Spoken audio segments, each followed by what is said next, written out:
ओम नमः शिवाय भक्तजनों। आज सावन माह के दूसरे दिन हम शिव महापुराण के दूसरे अध्याय का आरंभ करते हैं। कथा सुनने से पूर्व कृपया हमारे चैनल को सब्सक्राइब करें, अधिकाधिक शेयर व लाइक करें और बेल आइकन को प्रेस करना जरूर याद रखें ताकि आपको नया अध्याय तुरंत की तुरंत ही मिल जाए। तो आइए बिना विलंब किए आज का अध्याय आरंभ करते हैं।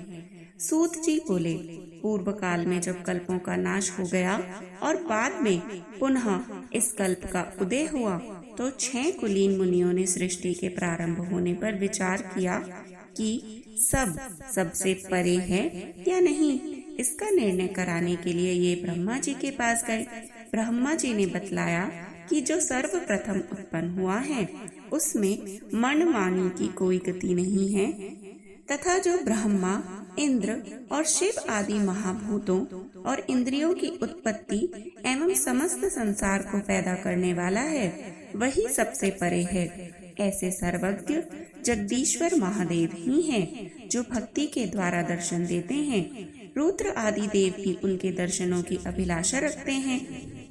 उनकी भक्ति करने से ही उनके प्रसाद की प्राप्ति होती है। जैसे बीज से अंकुर और अंकुर से बीज बनता है। ब्रह्मा जी ने कहा, आप लोग महादेव जी की प्रसन्नता हेतु एक दीर्घ यज्ञ करिए जिसमें शिव जी की कृपा से आपको साध्य और साधन का ज्ञान प्राप्त होगा। मुनियों ने पूछा, हे भगवान, यह साध्य और साधन क्या है? ब्रह्मा जी ने कहा, साध्य शिव पद है और साधन उनकी सेवा करना है। वेद विधि द्वारा उनकी आराधना करने पर उनकी प्राप्ति होती है। जो जैसा करता है उसे वैसा ही फल प्राप्त होता है। कान से सुनना, मुंह से कहना तथा मन से मनन करना ही एक महान साधन है, क्योंकि महेश्वर हमेशा सुनने, कीर्तन करने तथा मनन करने योग्य है। इसलिए साध्य तक पहुंचने के लिए साधन पर जुट जाना चाहिए। गुरु के द्वारा शिव योग को प्राप्त करना चाहिए। पहले कुछ क्लेश उत्पन्न हो सकता है परंतु बाद में परमानंद की प्राप्ति होती है। सनत कुमार और व्यास जी का संवाद। मुनियों ने ब्रह्मा जी से पूछा, श्रवण, मनन और कीर्तन क्या है, कैसे किए जाते हैं? ब्रह्मा जी ने उत्तर दिया, ईश्वर के रूप, गुण, नाम और उनकी लीलाओं से अपनी पूजा और जप द्वारा रुचि उत्पन्न करना एवं लगातार युक्तियों सहित अपने मन को उनके सामने करना मनन कहलाता है। पर ब्रह्म महादेव जी या शंभु भगवान के नामों को बार बार लेना या जप करना ही कीर्तन कहलाता है। दृढ़ता से भगवान संबंधी शब्दों को कानों से सुनना ही श्रवण है। सत्संग में बैठकर महादेव जी की कृपा से श्रवण और कीर्तन करके उसका मनन करें तो यह सर्वोत्तम मनन है। इससे हमारी आत्मा पवित्र रहती है। सूत जी बोले, हे मुनियों, मैं इस साधन के बारे में एक प्राचीन इतिहास सुनाता हूँ, उसे सुनो। एक बार सरस्वती के तट पर मेरे गुरुदेव भगवान वेद व्यास जी तप कर रहे थे। वहाँ पर सनत कुमार जी ने उनसे पूछा, हे भगवान, शिव जी तो आपके प्रत्यक्ष सहायक है, फिर आप ऐसा कठोर तप क्यों कर रहे हैं? व्यास जी ने उत्तर दिया, मैं अपनी मुक्ति के लिए तप कर रहा हूँ। तब सनत कुमार जी ने कहा, ऐसा ही भ्रम मुझे भी हुआ था। इसी तरह मैंने भी अपनी मुक्ति के लिए मंदराचल पर्वत पर तप किया था। तब शिव जी की आज्ञा से उनके नंदीश्वर ने मुझे बताया था कि शिव जी के कीर्तन, श्रवण तथा मनन द्वारा ही मुक्ति मिल जाती है। तब से मेरा सारा भ्रम दूर हो गया। अतः व्यास जी, आप भी ऐसा ही करें। ऐसा कहकर सनत कुमार जी चले गए। इस पर ऋषि ने पूछा, जो व्यक्ति श्रवण, कीर्तन और मनन नहीं करता वह बिना प्रयत्न के किस प्रकार मुक्त हो सकता है? कृपया कर हमें बतलाएं। श्री सूत जी ने बताया, यदि कोई व्यक्ति श्रवण, मनन और कीर्तन के स्थान पर शिवलिंग की स्थापना करके उसका पूजन करता है तब भी वह इस संसार रूपी सागर से मुक्ति पा जाएगा। मैंने अपने गुरुजी से सुना है कि शिव जी ब्रह्म स्वरूप, निष्फल, कला रहित तथा काल सहित हैं। इस निष्फल में निराकार लिंग की प्रधानता है। वे सभी कलाओं से युक्त हैं और साकार निराकार से ही शिव जी ब्रह्म संज्ञक भी हैं। व्यक्ति शिव जी के साकार रूप और निराकार रूप दोनों को पूजते हैं। प्राचीन काल में ब्रह्मा विष्णु के विवाद में उन्होंने शिवलिंग में प्रकट होकर दर्शन दिए थे। तभी से शिवलिंग इस संसार में पूज्य हो गया। इससे सबका कल्याण होता है और मोक्ष की प्राप्ति होती है। पूर्व समय की बात है कि भगवान विष्णु अपने पार्षदों सहित लक्ष्मी जी के साथ शेष शैया पर शयन कर रहे थे। ब्रह्मा जी भी वहां पहुँचे। विष्णु जी को संबोधन करके बोले, हे पुत्र, तुम कौन हो? उठो, तुम मुझे देखो, मैं तुम्हारा भगवान यहाँ आया हूँ। विष्णु जी यह सुनकर क्रोध को दबाते हुए बोले, हे पुत्र, तुम्हारा कल्याण हो। आओ बैठो, देखो मैं तुम्हारा पिता हूँ। कहो तुम्हारा मुख टेढ़ा क्यों हो गया है? ब्रह्मा जी बोले, समय के फेर से तुम्हें अभिमान हो गया है। हे पुत्र, मैं तुम्हारा स्वामी हूँ, इस समस्त संसार का पितामह हूँ। विष्णु जी बोले, अरे चोर, तुम मुझे अपना बड़प्पन क्या दिखाते हो? सारा संसार तो मुझ में निवास करता है। तुम तो मेरी ही नाभि कमल से उत्पन्न हुए हो और मुझसे ऐसी बातें कर रहे हो। तुम्हें यह शोभा नहीं देता। इस प्रकार से ब्रह्मा जी और विष्णु जी में विवाद बढ़ता चला गया। ये दोनों अपने को प्रभु कहते कहते आपस में युद्ध करने लगे। दोनों के प्रहारों से देवता व्याकुल होकर कांपने लगे और कहने लगे, जब आप दोनों ही अराजकता उत्पन्न कर रहे हो तो यह समस्त सृष्टि भगवान शिव की है। उनके बिना इस सृष्टि का एक दिन का भी इधर से उधर नहीं हो सकता। अतः हम सब शिव शंकर के पास चलते हैं। इतना कहकर सब देवता वहां पहुँचे, जहां महादेव जी पार्वती जी के साथ सभा में मणि में सिंहासन पर विराजमान थे। देवताओं को आया देखकर शिव जी ने उन सबको अपने पास बुलाकर यह कहा, हे देवताओं, मैंने सुना है कि विष्णु और ब्रह्मा में भीषण संग्राम चल रहा है। इस कारण तुम्हें महान दुख भी उठाना पड़ रहा है, परंतु अब तुम मत घबराओ। शिव जी वहां पहुंचकर बादलों की ओट में उनका भीषण युद्ध देखने लगे। वे परस्पर एक दूसरे पर माहेश्वर और पाशुपात अस्त्रों का प्रयोग कर रहे थे। इनके प्रयोग करने पर त्रिलोकी भस्म हो जाती है। इस प्रलय के वातावरण को देखकर शिव जी एक तेजो में अग्नि के समान दोनों के मध्य में जाकर चमकते हुए स्तंभ अर्थात लिंग के रूप में प्रकट हुए। विष्णु और ब्रह्मा जी महातेज वाले इस स्तंभ रूपी लिंग को देखकर विस्मय में पड़ गए। दोनों कहने लगे, यह इंद्रियातीत अग्नि स्वरूप स्तंभ क्या है? हमें इसका पता लगाना होगा। यह कहकर दोनों वीर शीघ्रता से चल पड़े। विष्णु जी शूकर का रूप धारकर पाताल में गए और ब्रह्मा जी हंस का रूप धरकर ऊपर आकाश में गए, परंतु दोनों में से किसी को भी उस प्रकाश में लिंग के भेद का नहीं पता चला। ब्रह्मा जी ने आकाश में केतकी का फूल देखा और उसे तोड़ कर ले आए। उन्होंने यह निश्चय किया कि यह महातेजस्वी स्तंभ का पता पा लिया है। वह केतकी के फूल को लेकर विष्णु जी के पास चले आए। विष्णु जी ने ब्रह्मा जी के पैर पकड़ लिए। ब्रह्मा जी के इस छल को देखकर शिव जी उसी समय प्रकट हो गए। विष्णु जी ने भगवान शंकर के चरण पकड़कर प्रणाम किया।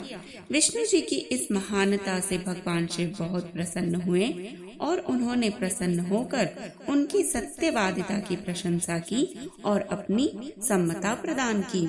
श्री नंदिकेश्वर बोले, इसके पश्चात शिव जी ने अपनी बाहों के बीच से भैरव को प्रकट किया। भैरव ने प्रकट होकर भगवान शिव से पूछा, मेरे लिए क्या आज्ञा है प्रभु? ब्रह्मा जी पर क्रोध करते हुए भगवान शंकर ने भैरव से कहा, तुम अपनी पैनी तलवार से ब्रह्मा जी की सेवा करो। शिव जी की आज्ञा पाते ही भैरव ने ब्रह्मा जी के केशों को पकड़ लिया। भैरव ने ब्रह्मा जी के 5वें मुख को, जिससे उन्होंने असत्य बोला था, उसे काट डाला। अन्य सिरों को काटने के लिए भैरव जैसे ही तैयार हुआ, ब्रह्मा जी शिव जी के चरणों में गिरकर क्षमा याचना करने लगे।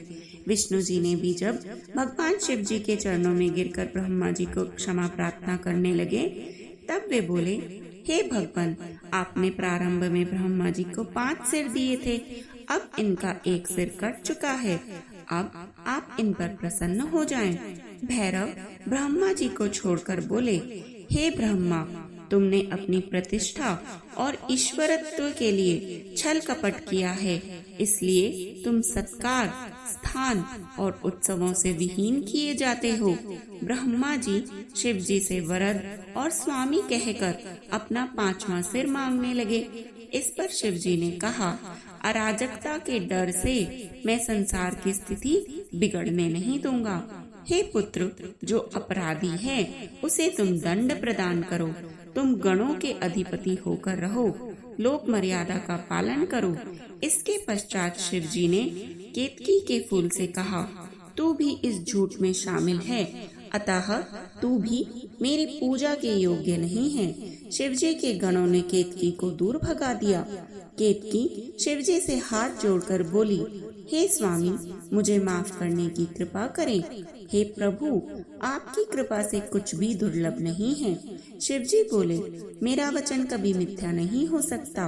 मैं अब तुम्हें स्वीकार नहीं कर सकता, परंतु मेरे भक्त तुम्हें स्वीकार करते रहेंगे। इस प्रकार तुम्हारा जन्म सफल हो जाएगा। मेरे मंडप की रचना में तुम शिरमोर ही रहोगी। इस प्रकार भगवान शिव, ब्रह्मा, केतकी और विष्णु पर कृपा करके देवों के पास पधारे। देवताओं ने शिव जी का पूजन कर स्तुति की और पुनः शिव जी अपनी सभा में जा बैठे। श्री नंदिकेश्वर बोले, ब्रह्मा जी और विष्णु जी हाथ जोड़कर शिव जी के अगल बगल में खड़े होकर स्तुति करने लगे। इससे शिव जी प्रसन्न होकर उनसे बोले, तुमने आज महान दिन पर मेरी पूजा की है। आज से इस दिन का नाम शिवरात्रि होगा। यह बड़ा पवित्र दिन माना जाएगा और इस शिवरात्रि के दिन अर्थात 14 के दिन जो मेरे लिंगेश्वर की पूजा करेंगे वे मुक्त हो जाएंगे। जो व्यक्ति प्रपंच रहित होकर इस एक दिन भी मेरी पूजा करेगा वह 1 वर्ष की निरंतर पूजा का फल प्राप्त कर लेगा। मेरा लिंग रूप जो स्तंभ प्रकट हुआ था वह आर्द्रा नक्षत्र है। जो व्यक्ति मार्गशीर्ष अर्थात अगहन माह में आर्द्रा नक्षत्र में उमा सहित मेरी पूजा मेरे रूप लिंग या बेर लिंग में करेगा अथवा दर्शना प्राप्त करेगा वह मुझे कार्तिकेय के समान परम प्रिय होगा। शिवरात्रि पर दर्शनों का ही महान फल है। पूजन से जो फल प्राप्त होगा उसका मुख से वर्णन नहीं किया जा सकता।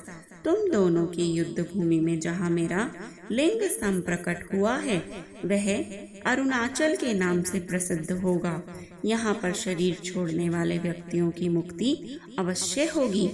जो व्यक्ति मुझ परमेश्वर के लिंगेश्वर रूप में पूजा करेंगे उन्हें चारों प्रकार की मुक्ति प्राप्त होगी।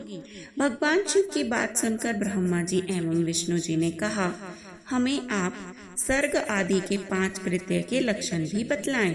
शिव जी ने बतलाया, सृष्टि, स्थिति, अहंकार, तिरोभाव और अनुग्रह में मेरे 5 प्रकार के कर्म संसार में नित्य सिद्ध हैं। इनमें संसार के प्रारंभ करने को सर्ग कहते हैं, उनको स्थिर रखने की स्थिति और नष्ट करने को संहार कहते हैं, इधर उधर बदलने को तिरोभाव और संसार से मुक्ति का अनुग्रह कहते हैं। इस प्रकार ये मेरे 5 कृत्य हैं। इन 5 कृत्यों को चलाने के लिए मेरे 5 मुख हैं। 4 दिशाओं में 4 मुख और मध्य में 5वां मुख स्थित है, जिसे केवल विद्वान व्यक्ति ही जानते हैं। 5वें कृत्य अनुग्रह को कोई भी नहीं पा सका है। तुम भी उस कर्म को भूल गए हो। तुम में मूढ़ता आ गई थी। अब यदि तुम चाहो तो मेरा ओमकार नाम का मंत्र का जाप करो, इससे तुम्हारे अंदर का अभिमान नष्ट हो जाएगा। तब भगवान शिव जी ने ब्रह्मा व विष्णु जी को उत्तर की ओर मुंह करके ओमकार का उपदेश दिया। तब ब्रह्मा जी और विष्णु जी ने नमस्कार करके उनकी स्तुति इस प्रकार की, हे सर्वेश्वर, आपको नमस्कार है। हे संसार का निर्माण करने वाले पंचमुख वाले, आपको हमारा प्रणाम है। गुरुदेव भगवान शिव ने प्रसन्न होकर कहा, तुम्हें मैंने सभी तत्वों का वर्णन करके मंत्र भी बतला दिया है। इसका जाप करके अब तुम मुझे प्रत्यक्ष जान सकोगे। यह मंत्र भाग्य विधायक और ज्ञान देने वाला है। इससे मेरे पद की प्राप्ति होगी। इस प्रकार उपदेश देकर शिव जी वहाँ से अंतर्ध्यान हो गए। तब श्री सूत जी ने ऋषियों को बतलाया, गंगा आदि पवित्र नदियों के तट पर या अन्य किसी भी जगह शिवलिंग की स्थापना की जा सकती है। यह समझ लेना चाहिए कि शिवलिंग का पूजन प्रतिदिन होते रहना चाहिए। पृथ्वी संबंधी द्रव्य, जल से निर्मित धातु आदि से बने शिवलिंग की स्थापना इच्छा अनुसार करें। चल मूर्ति छोटी और अचल मूर्ति बड़ी बनानी चाहिए। मिट्टी, पत्थर और लोहा आदि के सांचे से इन्हीं धातुओं का 12 अंगुल का लिंग का निर्माण करना चाहिए। लिंग या मूर्ति दोनों की ही पूजा शिव पद को देने वाली है। कोई कोई भक्त शिव जी की गोद में उमा को बिठाकर उनकी पूजा करते हैं। गुरु से पूछकर स्नान करके भस्म लगाकर नैवेद्य से पूजन करना चाहिए। पंचाक्षर मंत्र ओम नमः शिवाय के जप में प्रणव लगाना चाहिए। फल प्राप्ति हेतु गुरु से दीक्षा अवश्य लें। गुरु ज्ञानवान तथा जाति से ब्राह्मण होने आवश्यक हैं। जो व्यक्ति 5 करोड़ पंचाक्षर मंत्र जप लें वह सदा शिव रूप हो जाते हैं। ब्राह्मण को प्रतिदिन 1008 गायत्री मंत्र का जप करना चाहिए। ओमकार मंत्र को 1000 बार जाप करने से मनोरथ सिद्ध होता है। शिव क्षेत्र में 100 गुना फल प्राप्त होता है। जहाँ पर शिवलिंग को स्थापित किया जाता है वहाँ से 100 हाथ तक चारों ओर की भूमि पवित्र रहती है। यह पुण्य क्षेत्र कहलाता है। इतना सुनकर ऋषियों ने सूत जी से पूछा, अब आप हमें ऐसे पुण्य क्षेत्रों का वर्णन संक्षेप में बताने की कृपा करें जिनका आश्रय पाकर स्त्री पुरुष परम शिव पद को प्राप्त कर लेते हैं। इनका आगमन कैसे हुआ यह भी बताने की कृपा करें। हर हर महादेव। शिव भक्तों, आगे के अध्याय को सुनने के लिए कृपया हमारे साथ यूं ही जुड़े रहें व जपते रहें। हर हर महादेव।